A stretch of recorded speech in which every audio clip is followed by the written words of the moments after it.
I don't know where this might go, but how's your time? I love the creative process. Personally, I'm fascinated by it. How much of this is a conversation just between us and then we share it with others? I learned that you had an interest in writing a book, and I invited you to come have this conversation.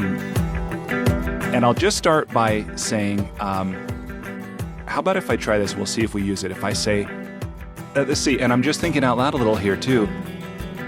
In the belly of the snake, the magic and the misery of the creative process.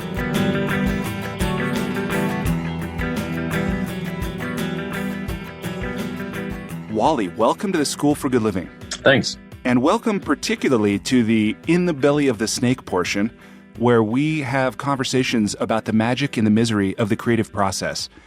On my podcast, I love to talk to published authors and authors who are working to become published. And as I understand it, Wally, you currently fit in the latter category. Is that right? Yeah, that's correct. Awesome. So tell me, when you meet someone, and I realize this will change context to context, where you are, who you're talking with, that kind of thing. But when somebody asks who you are and what you do, how do you typically answer that? Usually I answer that question with what I do for a living. I think that's a pretty typical way for a man to answer that question. A woman would answer that, I think, with more about family and children. That's just a kind of a broad stereotype. But for me, I think it is pretty deeply intertwined in that we own a company that helps airlines and training centers. And when people ask, who are you? That is right up there at the top. And I suppose once this book is completed and pushed out, that'll also be up at the top as one of the things that kind of defines or explains to people who I am. Yeah. So as I understand, your company, JETPUB, you currently publish a lot of material. It's just you're not necessarily doing it as yourself to this audience that you want to be writing to. Tell me a little bit more about your company. Yeah, sure. So JETPUBS, what we do is we help just over 600 airlines and training centers worldwide with, as you mentioned, partially their publishing and production needs. So it turns out that airlines are really fabulous at flying airplanes from A to B, but they are not fabulous by any stretch of the imagination publishing their own content. And that's a problem because the manuals that make up an airline from a regulatory standpoint and internally are always changing. They're literally living, breathing documents with changes that are happening every single day.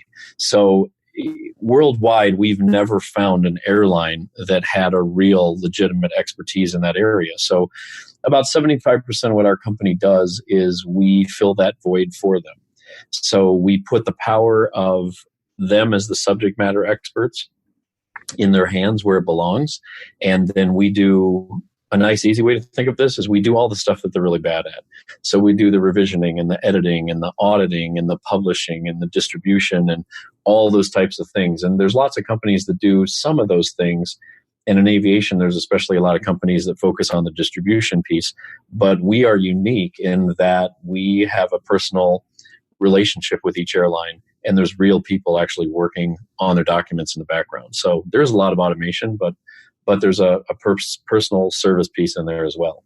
And then the other part that's not related to the book is about the other 25% is graphical, like training aids and things like that. So do you do the little safety cards in the back of the seat pocket? We have done those. Yes, we have. Yeah, I think I looked at one of those one time, but no. Yeah. So, okay. So you're no stranger to communicating through the written word and putting words and thoughts on paper in a way that matter, because clearly what you do matters to a lot of people. But what we're talking about now, about you personally writing a book, it's obviously a bit of a different challenge, I would think. Right. But who do you want to write for, and what do you want the book to do for them? Right. That's a great question to frame it that way. Let me start with the first way you asked it. So the book I want to write is a story, or I should say am writing, halfway done with writing it. The book that I am writing is the story of what happened with my firstborn child and kind of the flight that ensued when we were wrongfully accused of abusing him as an infant. And who I want to write that for is I want to write it for him. And I also want to write it for the thousands and tens of thousands of families that have found themselves in that same exact spot. And one of the things that is fabulously unique, in fact, I know of no other case like ours, is that there's no gag order on our case. And so there are no books written on this topic from the family's perspective because it's technically illegal to do so. And in our case, I feel like we have a bit of a responsibility to share this with the world because we do have this very unique thing that's different about ours. So, and the way that came about was basically the district attorney that was overseeing our case got a lot of lies from his people underneath him. Our case got a lot of publicity from places like 2020 and Nightline and Primetime and some local places. And so in the heat of the moment, kind of in a fit of rage to hear one of the TV producers say it, the district attorney unsealed the records. And I think when he unsealed them, he thought he was going to find something different. But instead he found, a lot of incompetencies in his people, a lot of lying from his people, a lot of reports that were, doctored. And, even a letter to the county commissioners that said that, hey, this family is well respected and well educated, and we must do everything in our power to discredit them to preserve the integrity of child services. So I give you a little bit of a longer answer there to say that that's what I'm writing it for, but I think, maybe I'm one of the only people that could actually write this book and have it see the light of day, not face a lawsuit when it came out. Yeah. So we've got a little bit about who you are and what your company is and a little bit about what you want to write and why, but we don't know what happened. So tell me, if you will, what happened? Wow, that's a long answer there. Okay, so pause real quick then. I'm happy to try to give you a short answer, but let's try that because I think in total, and I realize what we're talking about deserves much more than 5 minutes. But my aspiration was to capture enough about you, your project, your story, and what your challenge is and what you're going to do to overcome it. So I might have been really, really ambitious in this. But yeah, give me the thumbnail. Like because again, and you're going to have this challenge, right? When the book comes out and you go to explain it, whatever, to networks or just to communicate it online and stuff like that. So maybe this is a chance to practice. What's the thumbnail of what happened? So the thumbnail of what happened is that when our first son was born, immediately he had complications. And he was in intensive care for about a week afterwards. They thought that, he had some fluid in his lungs. Right after a week, we got him out of the hospital. We moved to a brand new city. So that was a factor in this story. And then a few weeks later, when he was continuously inconsolable, we discovered through persistent, asking, I guess I would call it, of our pediatrician that he had several bone fractures that were healing. And so, of course, when that was learned, then the authorities stepped in, took him away. Immediately, we were in a position where all of a sudden we've lost our only child, and he's like 2.5 months old. And so went through a period there of, holy cow, how did this happen? And you also go through a period of looking at your spouse and kind of questioning them, like, what did you do? And what have you not told me? And then an interesting thing happened. He continued to fracture in the foster home.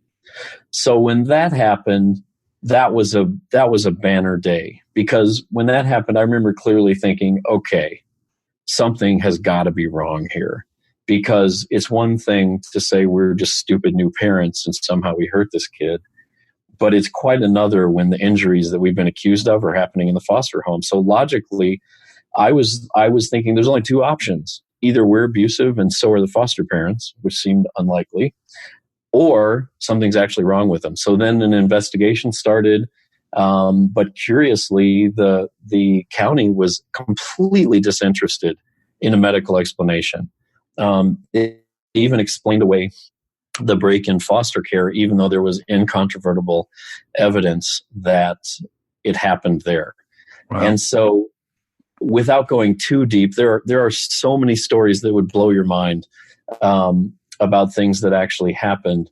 And so we worked our way through the system, and over a period of about 9 months, we got to know the judge, we got to know the social worker, we got to know all the people involved with our case.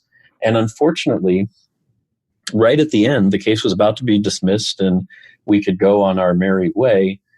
And about 2 weeks prior, he refractured one of the sites, which is also indicative of the condition that he has. And so, what's the condition called, by the way? So the condition's called osteogenesis imperfecta, and thankfully he has the mildest form of that condition. So where you and I would break a bone, you're probably not going to re-break in the same spot, because the heel is stronger than the bone around it. Yeah. And one of the symptoms of that is they re-break. And so that's what happened. It was a re-break. And at the time, unfortunately, the judge was out off the bench fighting colon cancer. The social worker is on vacation, and I got a phone call from the assessment worker that had originally taken him away. And she said, your social worker is out on vacation, and I don't know how you got away with it the first time, but I'm going to make sure you never see this kid again. Wow. And so, again, skipping over a lot of details that are interesting, we jumped in the car and took off with no idea where we were going. Ultimately, we found ourselves overseas, hiding from, the authorities. And it wasn't until big media got involved and started asking the same questions that the county said, man, we got to do something. We got to bring these guys back. We got to figure out how to make this work. That, of course, is when the gag order was rescinded, as I mentioned earlier. And so long story short, we did prevail, but wow, really took a toll on the family, as you might imagine. So today, thankfully, his name is Wyatt, and he is in good health. That's a disorder where as they're growing quickly as an infant, the body basically can't keep up with collagen production, and so their bones are weaker. But we've had him tested every year for several years. The DEXA scan showed that he's getting stronger, and now he's pretty much a normal kid, although he may have trouble again when he gets into his 60s and 70s. So that's probably the shortest I've ever explained that. There's so much there. It's just unbelievable. And I think the story is also fantastic because we fled. We were wanted in all 50 states. We were wanted by the FBI. Where did you go? We went over to Europe. So the book will reveal some of this, but we spent time in the UK, some time in Italy, a little bit of time in the Caribbean. That was a job search that I was looking at, trying to find a job that would keep me out of the U.S. and keep me from being found. So did you have aliases and alter egos and disguises and the whole thing? We didn't have that. We decided early on that, hey, let's just tell the truth about everything to people that we meet, but let's not tell them that the FBI is looking for us. That's probably a good idea, especially if you're looking for a job. Exactly. But that strategy served us really well because keeping up a facade of an entire story, I just thought, wow, that's something that could crumble pretty quickly, by saying the wrong thing. And basically everything we said was true, and all the fact that we were wanted was just off the table. Yeah. So we were able to be honest about his condition, about where we were from, about what we did, everything else. And, it was nice. We were gone. It was nice. It wasn't nice being on the run, for the record, but it was nice from the perspective that there's about 9 months there, 10 months actually, that we were on the run. And during that time, it was a little bit healing because it had been just a nonstop interference from the county, upsetting our home, interfering with our family. So even though we were on the run, we couldn't talk to anyone. We didn't stay in contact with anyone during the course of us being gone. And the rule was that everybody that we knew at home from our old life, like there was no talking to them. There were no emails. There were no phone calls. There's nothing. For some families, I know that sounds like the ideal. Yeah, exactly. No, that must have been hard. How did Wyatt do throughout that? Well, when we left, he was, he was about 9 months old when we left. So for him, he doesn't even really have any recollection of that. He learned to walk while we were away. At one point, we thought we're never coming back. Like, we honestly believed that. So we went ahead and got pregnant with our second son. And then actually we ended up coming home before he was born, which was another exercise in terror all by itself. But wow. So to me, some of this is what I would call the misery of the creative process. Because on the one hand, you've got this incredible story and you are the only one who can tell it. It's unique to you and people, I think, would be fascinated by it. People could definitely benefit from, your experience and the things you've learned. And all at the same time, while there's this effort to simply tell a story, there's this other, my experience in the book creation process is this whole kind of external consideration that is not only useful but necessary in the completion of a project like this if you want it to be in any way commercially successful, right? I mean, you could finish this thing on your own computer in Word, self-publish, go through Amazon, whatever, or, just go down to Kinko's and bind a whole bunch and do that. So let me ask you this. What does success look like for you with the completion of this project? Success, like if I could wave a wand, that kind of success. Exactly. That success would be that this book was, a bestseller, that it would be something that maybe they would seek out and perhaps a movie would be made out of it. Back when we first returned, in fact, someone approached us and offered us some money to make it into a movie. And at the time, I turned that down because, it was very, very soon after we got back, like a month or two. But I remember thinking, wow, well, yeah, this is probably something that's interesting to people. So success for me would be that this book would be, ultimate success, that this would be a runaway bestseller. Maybe it would help other families. It would bring a spotlight to this issue that kind of continues. And it's a dark and it's a dark issue because, I use this example, like if you and I were hanging out and we'd known each other for a long time and you got a speeding ticket on the way to work or something, we might talk about that. You'd say, oh man, this guy nailed me and I was going 80 and a 55. But you would never, even with your closest friends, say, oh man, you're not going to believe what happened. I got accused of child abuse. Right. And so that fact right there is honestly what I think has kept what is an epidemic problem from really coming out against social outcry. Is there's a lot of embarrassment or fear about, well, will people think that I really did it, or what will people think? And so you're in this weird place when that happens that you just don't really have anywhere to turn to. Yeah. So like I said, you can't call up your buddies and go, hey, help me talk through this. Right. Yeah. So it's an interesting thing. Part of the reason I know there's so many people out there is we did put together a little website when we returned to kind of make some of what we knew available to families that were going through the same thing.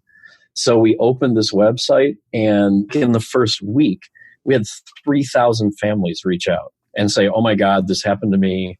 I saw you guys on 2020. What can I do? And this is a sad reality, is that I was spending like 8 or 10 hours a day on the phone with families. Wow. And after a couple months of this, I'm like, this sucks, but I can't do it anymore. Yeah. I just can't help all these families. And the sad reality is that a lot of them were honestly beyond helping. We had this, it sucks to say that, but we had some circumstances in our favor that a lot of these families don't have. A lot of people can't just pick up and go across the world and hide out.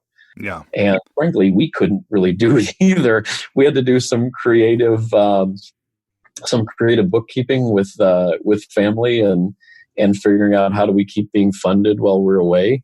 But it's difficult. So Yeah. it's a long answer to your question, but I think it gives you a good viewpoint from, where we were. Yeah. Where in the bookstore would this book be found? Well, that's interesting. I've never thought about that question. If you would ask me that right now, I'd say, well, it's nonfiction, but I don't know where it would go. As far as who would read it, I've had a lot of people tell me in book clubs, they're like, we would eat this book up in a book club. And so I think of, books that have kind of gotten their start in that arena where all of a sudden a lot of interest is generated and that, but I don't know where this would show up. I think just, general nonfiction, but I don't know that I could define it any narrower than that. What's your working title for the book? What's the title for the book? Well, I have a couple.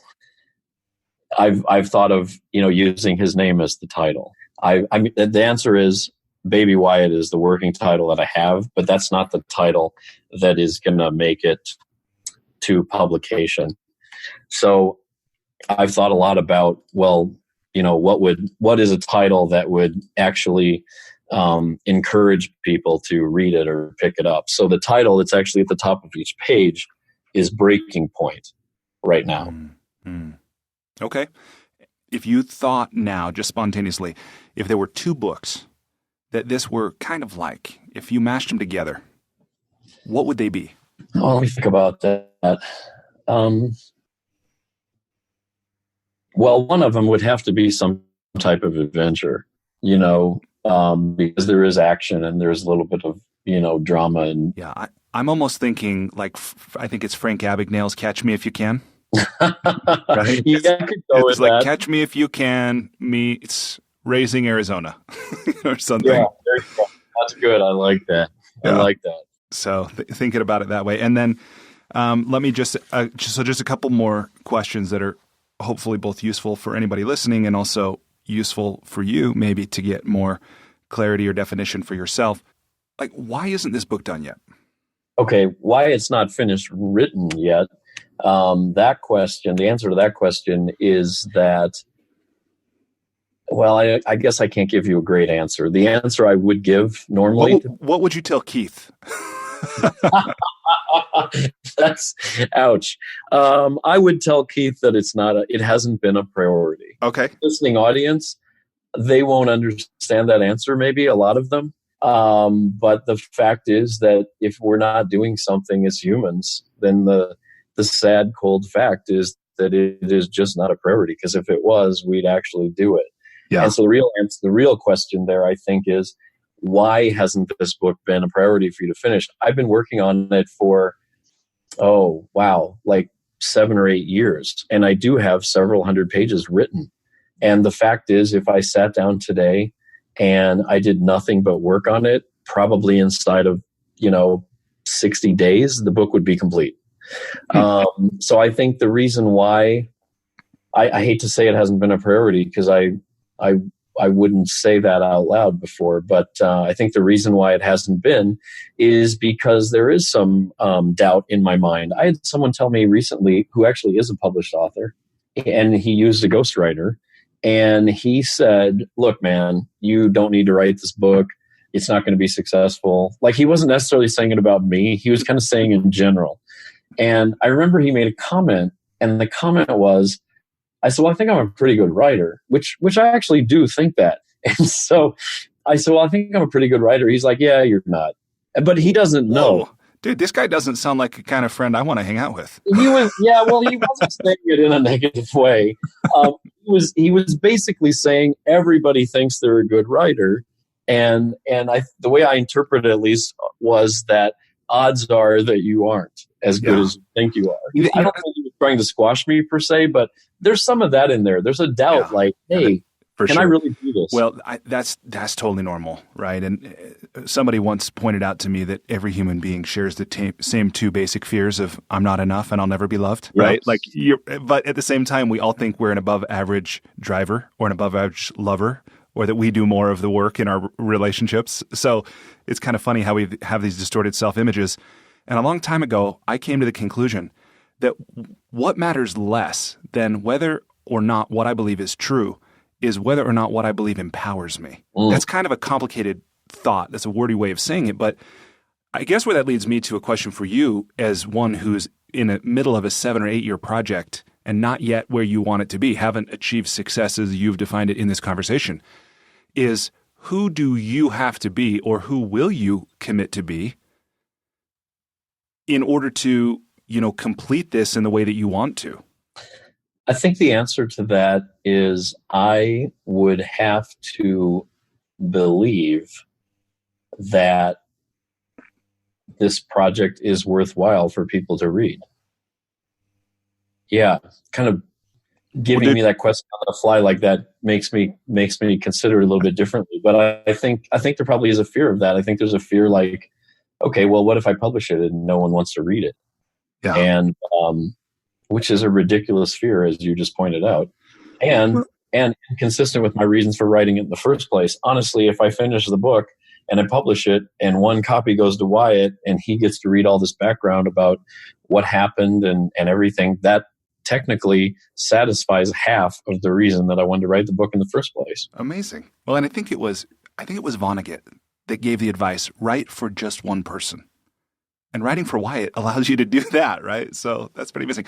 And by the way, I don't think that fear is ridiculous at all. I think it's totally reasonable, that, every human being has self-doubt. I think, as far as I know. And by the way, the thing about it being worthwhile, it's like 20 minutes ago, I didn't know much at all about this project. And here's the thing. We've all seen this, right? That there's these kind of stories that come out of nowhere and they're not necessarily a mainstream topic, but they become mainstream. And whether it's like Alex Honnold with Free Solo climbing in Yosemite, and it's just like totally amazing. Or, what else? The story is like, what's that? Blackfish? Oh, and the 3 billboard story. Yeah, the 3 billboards outside, whatever.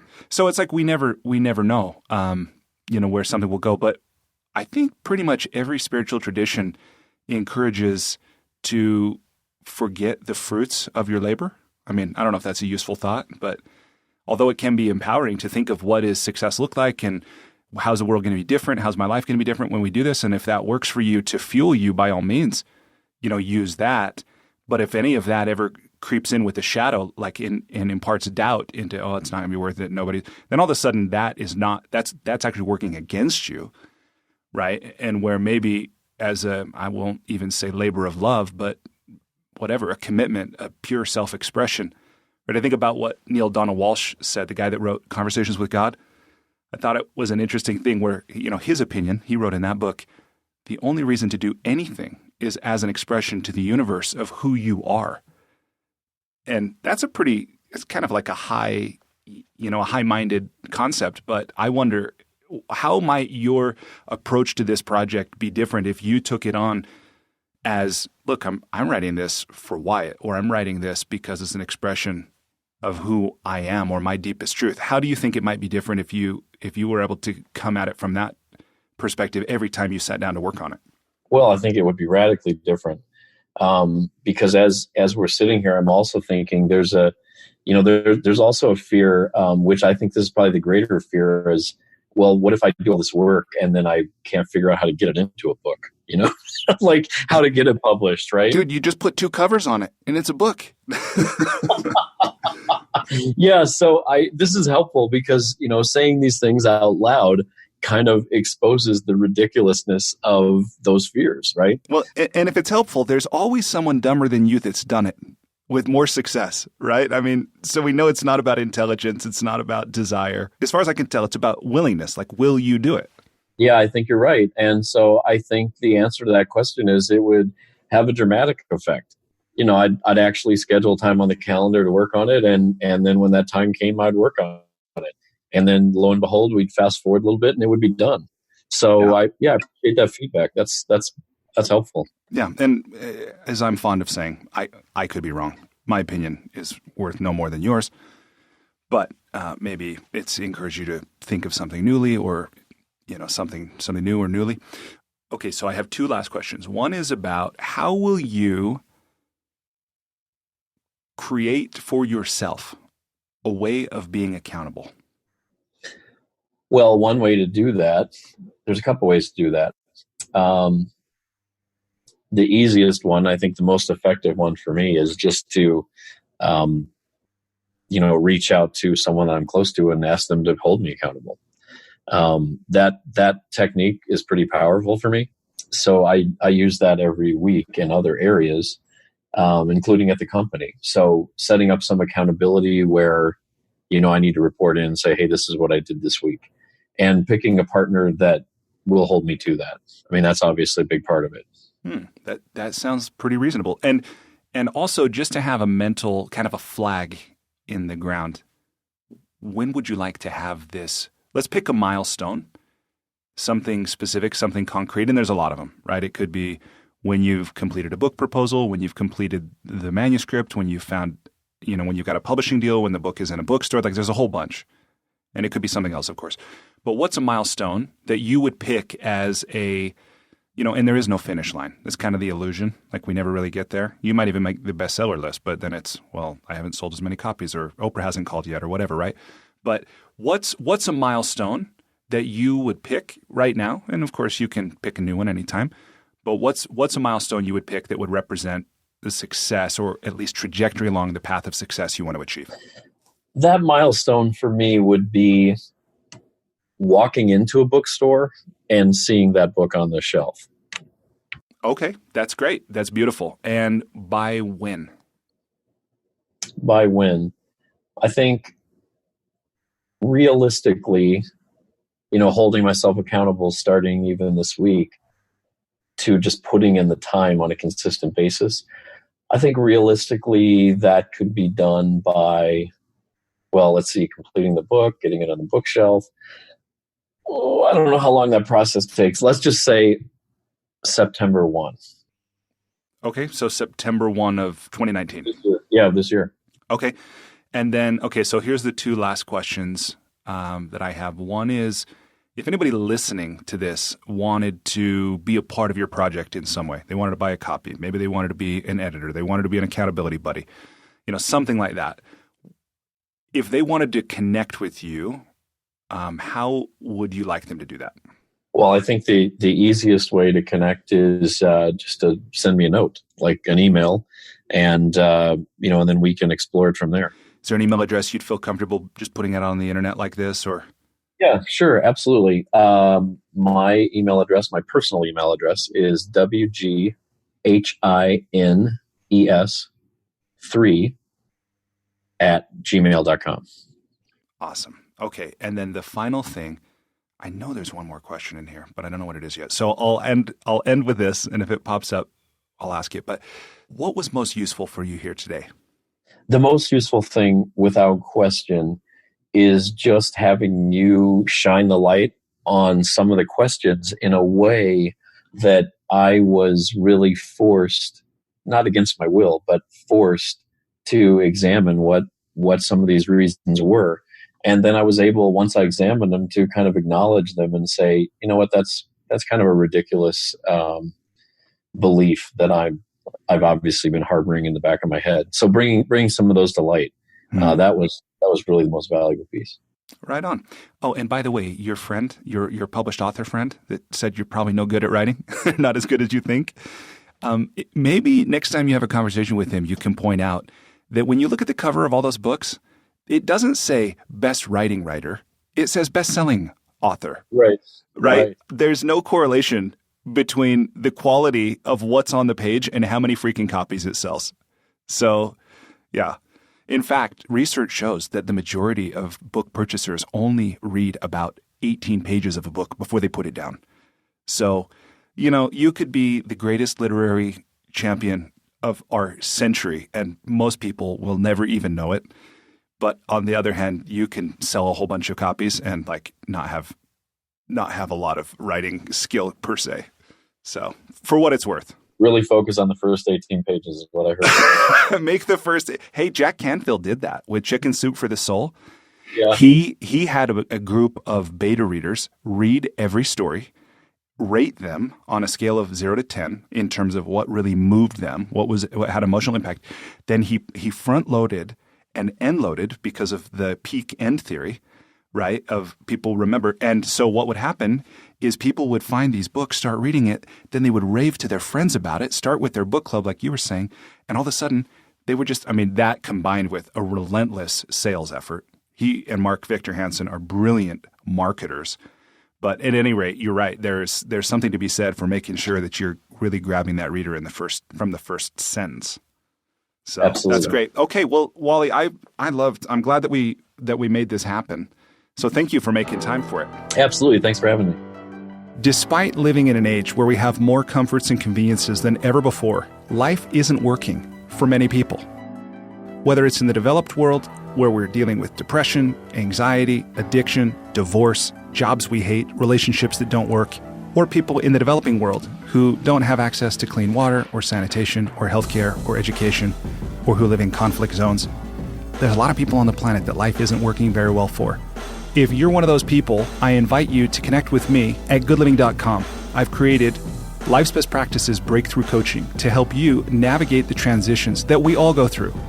Whether you've just graduated school, you're going through a divorce, you just got married, you're headed into retirement, you're starting a business, you just lost your job, whatever it is you're facing, I've developed a 36-week course that you go through with me and a community of achievers and seekers who are committed to improving their own lives and the lives of others. So through this online program, you will have the opportunity to go deep into every area of your life, explore life's big questions, create answers for yourself in community, get clarity and accountability. If that's something you're interested to learn about, I invite you to contact me directly at brian@brianmiller.com or by visiting goodliving.com.